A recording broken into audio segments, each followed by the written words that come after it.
I went to CES and I just got back, and so I want to make this while it's still fresh in my mind. Some of this content, after I experienced these different devices, I took a second and I recorded my thoughts, and most of the time I had a reliable lav mic, not as nice as this, but it got the job done. And in the second half of it, it failed completely, and so I'll be filling you in post with this kind of footage. If you're only here for a specific thing from CES, you'll find timestamps below. And with that, let's get to the footage.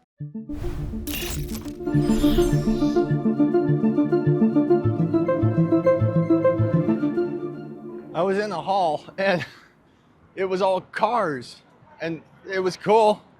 I like cars, but it was like 10,000 steps of just not VR. Look at that. So right now is a 现在是一个翻译的功能。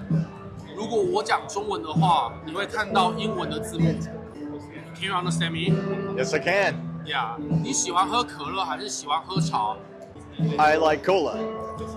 你喜欢吃牛排还是吃意大利面？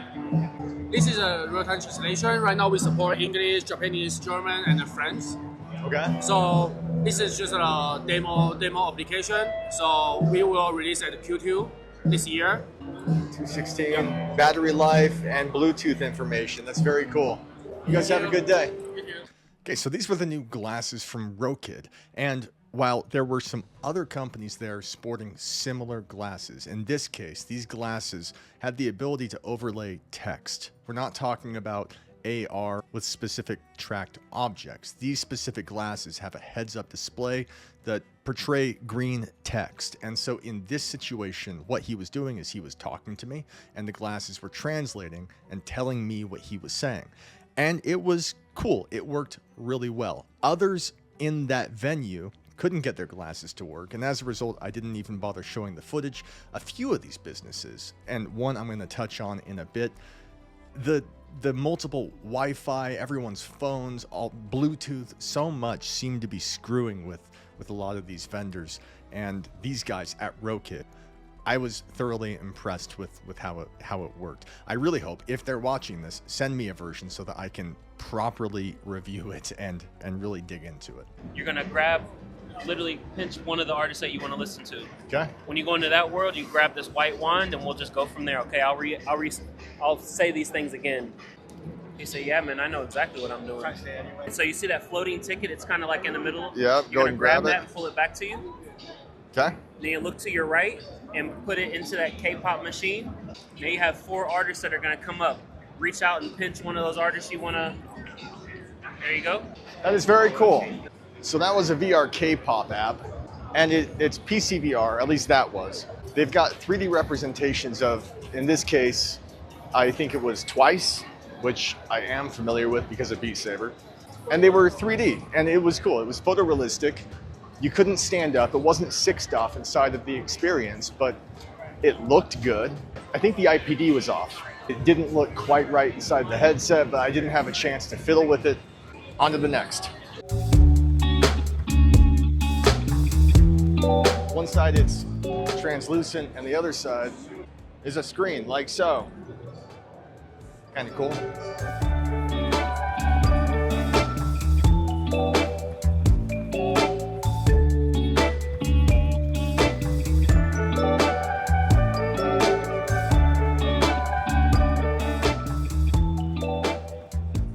So this is the Sony headset. And are those pancake lenses or Fresnel?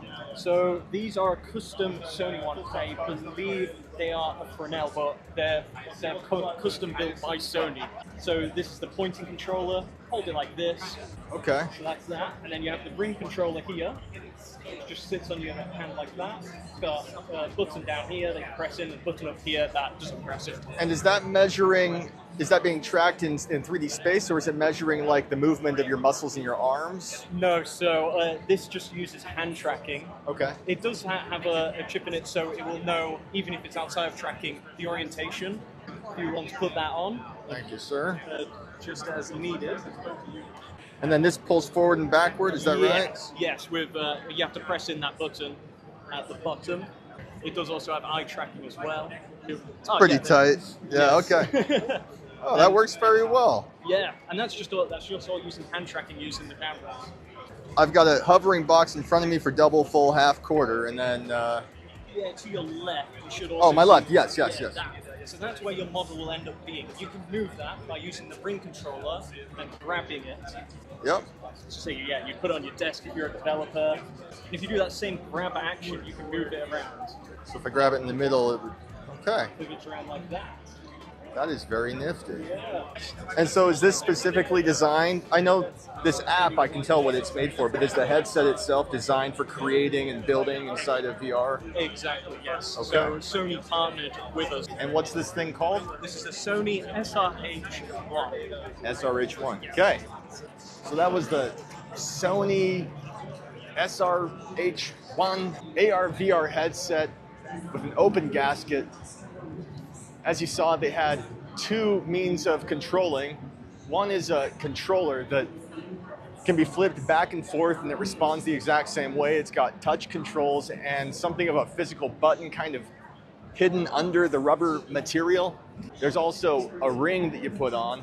And unlike the wrist that Meta's supposed to be releasing, the ring doesn't read the signals going through your arm. Instead, it's something that is just a controller. And it's not completely accurate. It's a rough approximation of where your hand is. It doesn't work nearly as well as Meta's hand tracking, and my fingers were too fat for it. It was quite uncomfortable, but it was cool, you know, seeing some new tech, something I haven't used before. It seems as if not only that software, but that headset itself is strictly designed for building inside of maybe not just aerospace, but building in general, modeling and such. On to the next.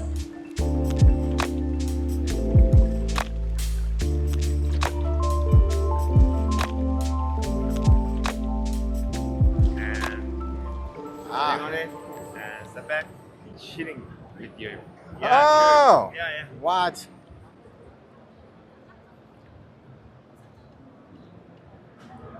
Oh, I see. It punishes you for, it's very realistic. Okay. That's really cool. I love that. But I'm more impressed with this. That's a really cool use case. Yeah. Feels very good. So what headset is this? Is that the oh, machine? it's the HTC Vive, I think, right? Yeah, okay, yeah. I'm very impressed. I mean, it's a cool app. I love it. It's very well done. Was it I'm nice? especially impressed with Yeah. this gadget here and the 3D printing you guys did. So, You're a VR YouTuber? yes, Oh, I see. I'm gonna subscribe. Yeah. please do. Thank you. sure. That's very cool. I can't wait to show it. Yeah. Thanks, man. Thank you. I'm gonna subscribe it. Right? That's me. Yeah. Thank you, sir. Yeah. So that was MetaVu Rush. And as you can see, they had those Vive trackers and they attached it to an actual handle and gasket. I don't know. I mean, it was, I guess you couldn't see what was happening inside of the game, but it's meant to show the depth and thickness of layers of paint when you're spraying a surface, a wall. It's not a game. It's meant to be a training exercise for people who actually paint, and it was fine, it was cool, but I was especially impressed with the gadget they had. They attached that Vive tracker to using a 3D printed thing, and then attached to a series of like gaskets and clamps to squeeze, and so it felt very real. It was cool.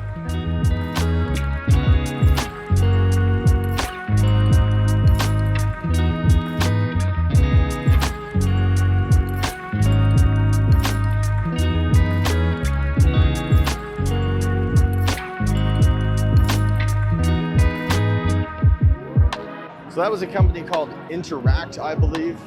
I was playing with a MetaQuest 2, which, you know, but the graphics were surprisingly good. I mean, for standalone Quest. Apparently they have PC VR as well, but that experience was MetaQuest 2. They are telling me that they specialize in real-world simulations for fire department, for driver's ed, for the police. And so in that case, what I was doing was I was doing a driver's ed test, going 45 or 50 down the road. I had to make left-hand turns, not run anyone over, and I failed. I killed somebody. So, yeah.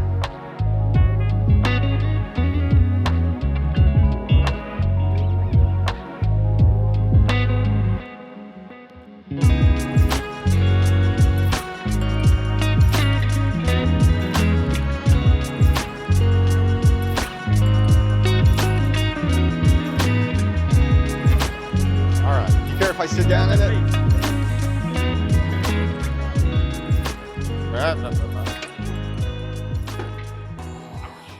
It's not turning. Oh, Okay. no. Everything's going wrong. No, it's not. You're doing fine. Don't talk down on yourself like that. You saw it working, right? I did see it. I got video of it working actually, so we're good. So I'm here looking at the Roto VR chair from Roto VR. They have a new model that is extended, goes up further, I think, gives you more support along the back. And then on top of that, we've got two models here. One that's designed for flight sim, one that's designed for racing. They're using the same flight stick that I've got. Right now, there are a couple of things they're trying to work out. I don't think I'm going to get to try this today, but this is supposed to come out in August. They're hopeful for that, and I have more questions if I can get around to it. Okay, so to compound upon that, these are the guys from Roto VR. Plenty of people have had the chance to try this unit. I have not yet, but I'm looking forward to it. I have it on good authority that I'll be able to make a video on it in due time. But what I can say is that the guys over there, they're super nice. He's super involved and honest in, what this device is and what its limitations might be and how he wants to improve upon it. I had a conversation with him. I'm not including it in this because the audio was just terrible and it just didn't work out. But the long and short of it is that there was a discussion about a chair that rotates versus a classic sim rig that can pivot, tilt, yaw, and all that. He had said that there was an argument to be made that as cool as these sim rigs are, that are $3,000 a lot of the time, if not more, they never accurately portray the taking a sharp turn. And that was my experience with something coming up, which you'll see. So he argues that he's hopeful that the turning mechanism will give a lot of that, and that feeling of banking and turning in a lot of games will prove more immersive in several ways. Now, he could not get this thing to work similarly to what I had said about the other pair of AR glasses. There's too much interference. He had it working perfect earlier, and I have video footage of it doing its job. I ran into Q2C there, and what a nice guy. And he got to share in some kind of an experience that using the joysticks, it did its job. But with multiple routers overhead and all the Bluetooth interference, apparently it compounded and I just never got around to it. So I wish them the best of luck. I'm looking forward to it, but I can't comment much further. Sit back and let you control the device using the gestures. And it does so with this sensor. They detect the signal your brain sends to your hand when you move your hand about. Alright, I want to show you something cool. Try to move my finger up and down. You want me to move your finger up and down? Yeah. You see, nothing happens. Because you don't want it to happen. Exactly. It's all in your head. That's the intent. Okay. So that's what's cool about it. It's a BCI, it's a brain-computer interface device. That's very cool. So do you see yourself potentially what the Apple Vision Pro does with using cameras and kind of tracking your fingers? Exactly. I mean, No that cameras must needed. be, You can do it in pitch dark. plus you can do it behind your back, Behind your back and as it would well. know, right? Thank you very I much. can even send you a unit or something. We'll be in touch if you have a YouTube channel and we'll be in touch. So that's it to you. That is very similar to the Orion ring that Meta's working on, but he took the time and showed me quite a few use cases. As with anything else, you put it behind your back and it knows what you're doing. If I took his finger and wiggled it up and down, it didn't register as movement because he wasn't thinking about it. It wasn't his decision. And so it works phenomenally. It looks very cool, and I can't wait to integrate something like that with the Meta Quest 3 PC VR, and it's going to do better than what the Apple Vision Pro does right now. Why spend $3,500 when you can get your hands on something like that? I'm excited for it. Thank you. What I'm seeing right now is the image. They're, Different. yeah, I wonder if I pushed a button. Oh, there we go. Yeah, that's it. That works. Is that, so it's not 6 degrees of freedom, it's like a static image for watching 3D movies, basically, and... 3D movie. Sorry, so 3D movies mostly is what that's for, kind of a static screen that's always Does it have 6 degrees of freedom or Oh, anything? no, not yet. Okay. We don't have it yet, but we will have it like in the next version. I think it will be like in 2025, middle of 2025. Wow. Okay. Now, these are the iONE glasses, and they are static. They do not have 3 DoF. They don't have 6 DoF. They are, strictly speaking, 3D glasses that you put on, and to that effect, they work great. I would estimate that it's maybe a dozen feet wide in terms of how it looks to you through the glasses, and maybe 8 feet away, and so it's like watching a giant screen, but that's it. That's all it does. He says that he's hopeful for 6 DoF support coming 2025 in a further iteration of this device, but he didn't have it there, and I'm personally of the belief that with so much cutting edge technology, on the horizon, showing up to CES with glasses that provide 3D cinema, and only 3D cinema, is a missed opportunity. So, on to the next.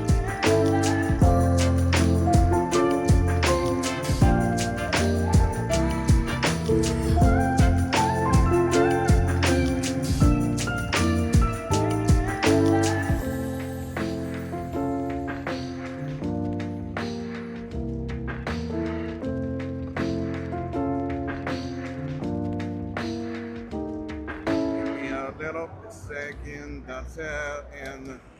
There we go. It's just a replay, so you don't need to tie it. Okay. I just got done with a sim rig from the guys at Play for Dream, I believe. Play for Dream. I don't know what headset I was wearing. It looks like an Apple Vision Pro, but it was incredibly uncomfortable. But the motion rig was fantastic. It felt really good. They put me in a helicopter and left, right, pitch, roll. It feels fantastic. What it costs, what any of this costs, I have no idea. I'm just here to share.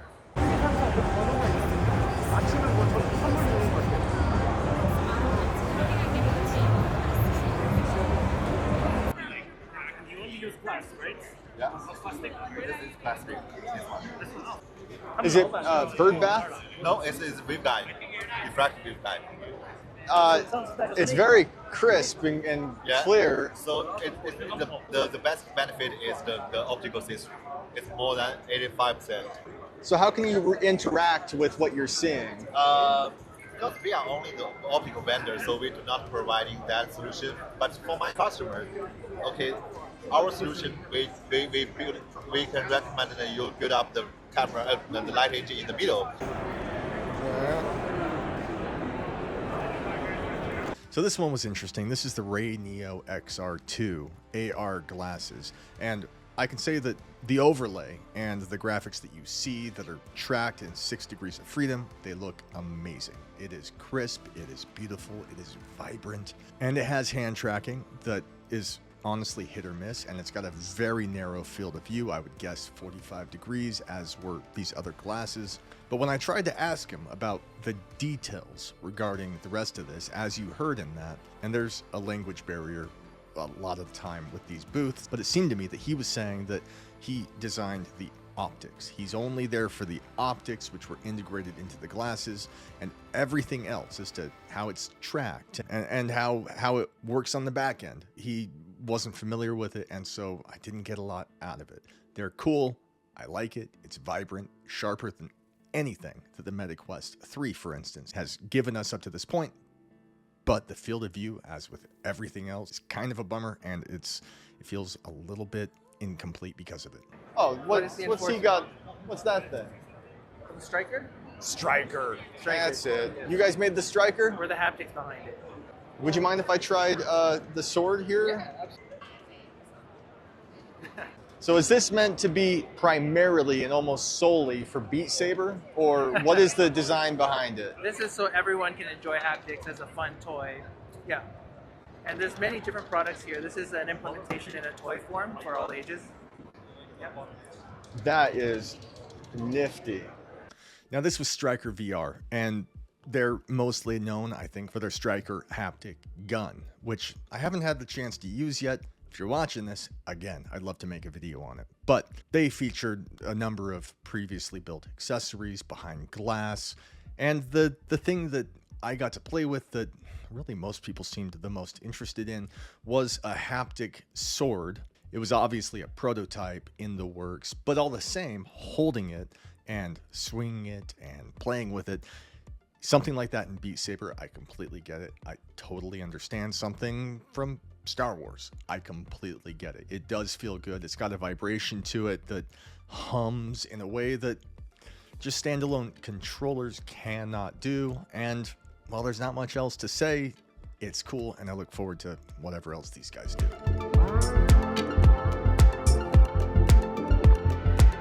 Wait, when you mentioned the sleeves, are you talking about the Tactosi arms? Yeah, we have a new model now, the next one. Okay, because I have the original Tactosi and I love it. They are much lighter now. Okay. I'm curious if...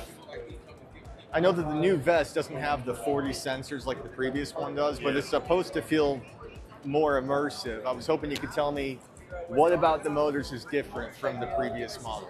Sure, so this one has 32 motors because we basically eliminated the bottom row and integrated it upwards. So to compensate for that, we actually, the motor shape itself also changed. So it's a lot more delicate, more precise in a way. I have the X40 and I have the arms. Did you want to try? I would love to. It just looks like there's a crazy line.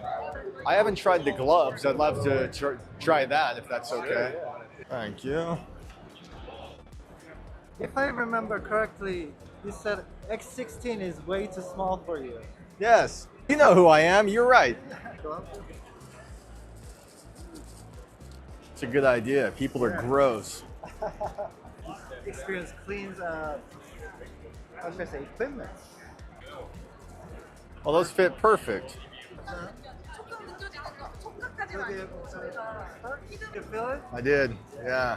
I have the X40 vest and the arms from the previous generation. I haven't... Is this the new one? This is the new one, yeah. That's surprising. That actually feels like... Well, it feels like there's actually something stopping my fingers because of the ball, even though they're pinched. It kind of tricks me. Water falling from the pipe, you can feel the water. You can wash your hands in it. What? That's very cool, man. Did you like it? I love that. How should I say? I'm happy that I am seeing you in person, YouTuber. Me too. I thought I would only see you through YouTube. Well, I'm glad, man. And thank you very much. Thank you for coming. You have a good day. BHaptics. So I previously had made a video on their X16, X40, and their Tactosi for arms, and they're cool. And side note, I ran into the Construct while I was at that booth. What a guy. If you're not subscribed to him, this is his channel, and you should go check him out. How you doing, brother? Good to see you. Oh, it'll survive. Awesome. It's DJI. I got to try the new vest that they've got. Fewer motors, but they're new. They respond a bit differently, and I got to use the gloves, which I had never used before. And I'll say that the gloves go on easy. It's cool. They vibrate, especially running your hands through water, which is one of the simulators I did. On top of that, picking things up in general, it responds well, and I was especially surprised to find that when picking up a ball with this simulation they had, the fingers vibrate in such a way that even though I was like this, because you gotta be in VR, it gave the impression that my fingers were restricted in holding an object. I mean, it wasn't. They don't do that. They're only haptic responses, but it did trick my mind into it, and it was pretty cool. I hope I can review something like that more in depth down the line. how you doing? Good. Oh yeah. So, what? I was trying to think of the. There you go. Oh, there we go. Yeah. Okay. The field of view is larger than I thought it would be. Oh yeah. If you do the Nintendo Switch with a Steam Deck, that one goes ultra wide, 120 hertz. These do as well, but not this particular demo. I played Resident Evil over there earlier on a Steam Deck handheld. Yeah. In full like theater mode. It's like 4K smooth. I was like, no way. Because these Really? are micro OLED lenses. And high-end it's games now. bird bath, right? Is that the optics that it's using? Yes. Okay. Yeah, and it's only limited by the graphics card and the power of the device that it's plugged into. Because this is a glorified external monitor. That's all it is. With that X1 chip in it to boost it. But they have hand tracking. It's not as responsive as the MetaQuest 3 or the 3S, and the hand is smaller, but it works. The field of view, I would guess, is 60 degrees, something like that. It's not impressive, but the bird bath optics are impressive. There's something else here I want to try. Yeah, it's perfect. Thank you for getting me in here. I appreciate it. How are you? I'm good. Would you mind if I tried these on? Is it anchored somewhere? It is, yeah. So if you click it again, it's going to follow your eyes again? It's incredibly vivid. Yeah. And I don't know if this, try clicking the top button. Right there? Yeah. Oh, very like, cool. Just all dark or like semi, or you can see through it with the screen. The field of view is, well, regardless, there's no distortion on the edges. It's perfect. There's actually the medium field view model. There's a larger one where you can see like even. That's that one, right? No. Oh, These are all medium. I don't know where the large one. I think they have it like in the back rooms for like hidden behind a vault. Yeah. Okay. When that follows your head, it doesn't matter how big the field of view is. It's perfect. Yeah. It looks to be like a 300-inch TV, kind of, something like that. That is really cool. Can I ask how do you tint it with a button? It's electric current that...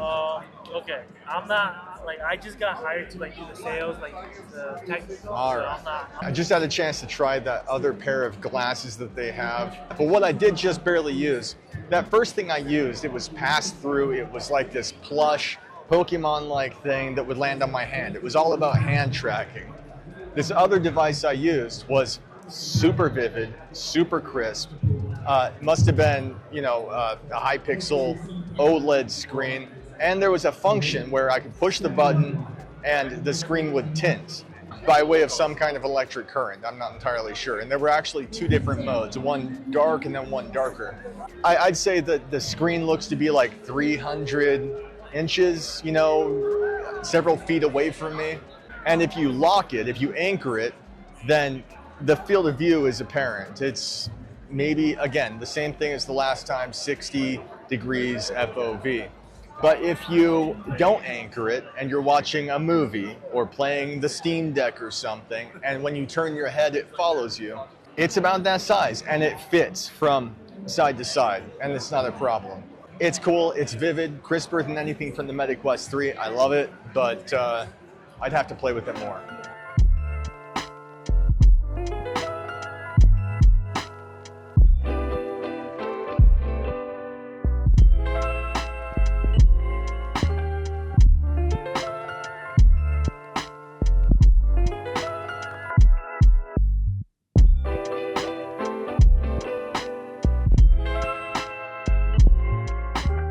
This is a quick aside. This is EyeBliss. They're a company that does not create headsets. The headset I'm wearing, nothing to do with them. They are responsible for these front panels that are meant to do what the Apple Vision Pro does, your likeness, and put it on the outside of a headset to make others feel more comfortable when you're talking to them. Apparently, down the line, headset designers will be able to integrate their camera and scanning system, or you could do it with an iPhone on the side, but that's what they're doing. It appears to work. That is not my face on the front that you saw there, but yeah.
Okay, so here I have no idea.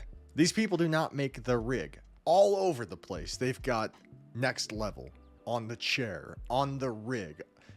Everything about the motion rig is not them. They're there for the headset and the displays specifically, and I don't know. So the display was terrible. It had this field of view where if you tilted it up or down even slightly, you couldn't see it, and you had to kind of go like this, and it didn't work. It was the most uncomfortable, nauseating thing I've ever looked through. Wish him the best of luck, but it was really bad. But that rig was wild. I've never been in anything like that in my entire life. It had the yaw, the tilt, the G's, but the fans. They put me in a roller coaster. Roller coaster? What are you, a newbie? Those fans were mind-blowing. That brought everything. That was wild. So, love that rig. Props to next level. But those people and that display, you need some work.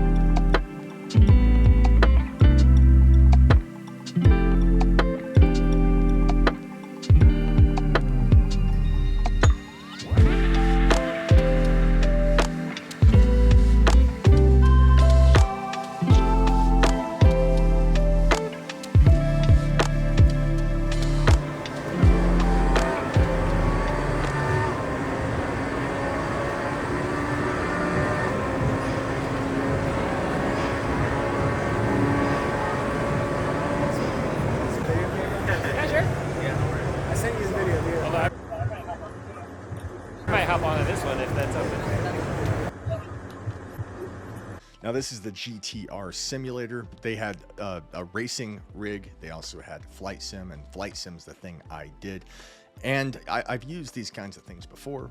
It works very well. It's responsive. There's bound to be a couple crashes now and again, which is something that we experienced. But, you know, the crew was super helpful in getting it resolved quickly. And as far as how it feels, it banks. It's reliable. It tilts, and it's immersive in that sense. But in a flying game, you know, you can only bank so far, and doing anything like a roll in the air, or it can only go so far. And I really think that while it's cool, if you could get something like that, not too expensive, it's worth getting. Like, it improves the experience 100%.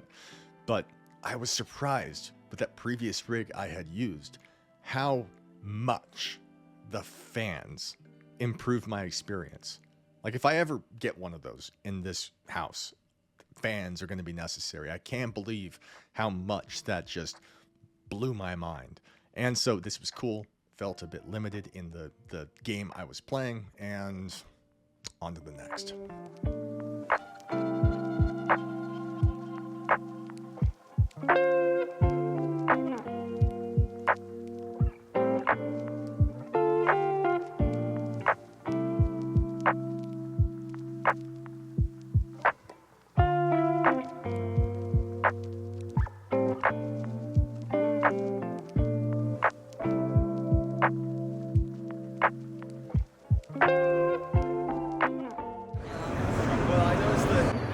guys should be here for this game.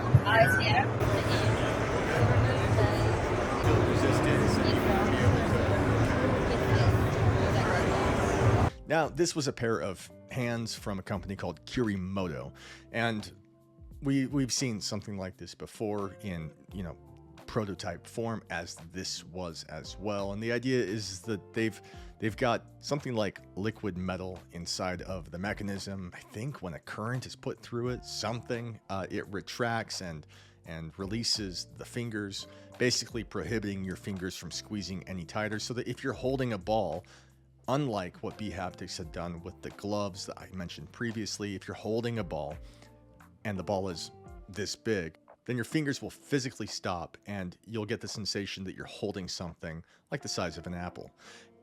And in principle, someday we're going to have that. In principle, it's a cool experience, I'm sure. But these didn't work at all, at least in my case.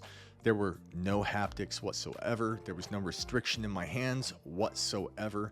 It didn't do anything it was designed to do. And like so many other booths here, you know, whatever the cause was, whether it's interference or just hiccups last minute, I was bummed I didn't get to try that to its fullest extent. So with it being a prototype, I really don't think they're going to send me something. But if they do, I'd be happy to make a video.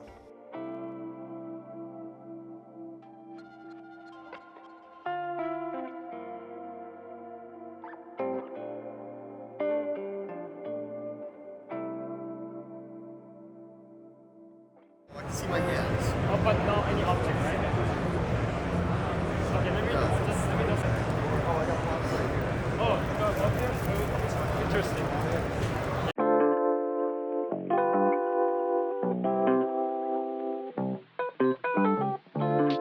Is the field of view on this roughly like 45 degrees. 45? And so, what is it you guys are trying to do? Is this meant to be for like more industry and more specialty people, like expert field?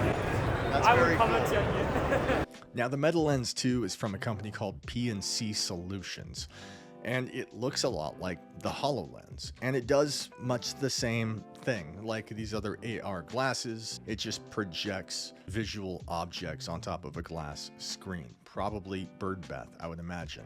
And like everything else, it suffers from a slightly narrower field of view, and admittedly, you know, tracking wise, it actually performed a little bit worse than the other glasses I tried. If I was looking at a hovering piano and I wanted to play it, then the piano would actually kind of do this all over the place. If I stepped to the side, it would briefly kind of step with me. It was kind of locked to my HMD rather than the 3D space I was maneuvering through. Visually, it looked fantastic.